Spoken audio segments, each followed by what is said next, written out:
Pumanaw na ang award-winning Filipino folk singer at OPM legend na si Freddy Aguilar sa edad na 72.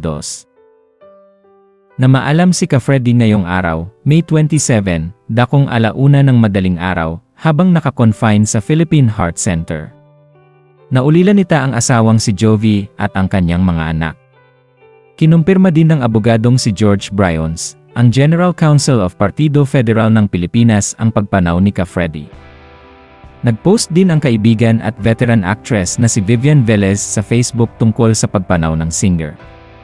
Anya, OPM icon Freddy Aguilar has passed away today, May 27 at the Philippine Heart Center Hospital. He was 72 years old.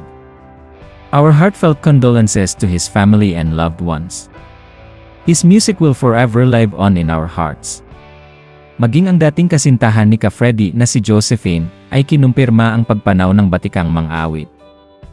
Si Freddy Aguilar ay isang singer-songwriter na itinuturing na ring haligi ng Philippine music industry at nakapagbigay din ng karangalan sa Pilipinas sa pamamagitan ng mga parangal at pagkilala sa iba't ibang panig ng mundo.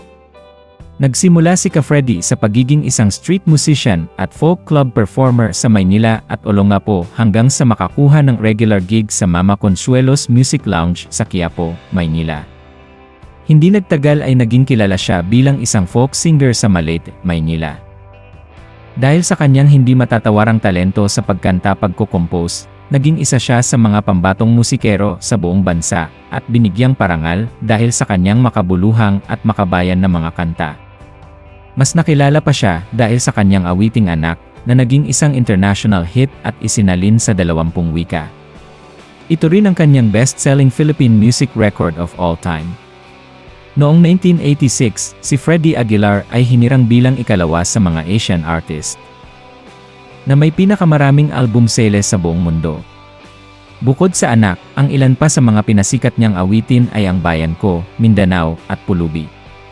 Noong January 18, 2008, tinanggap ni Ka-Freddy ang Asia Star Award mula sa Asia Model Award Festival sa Korea.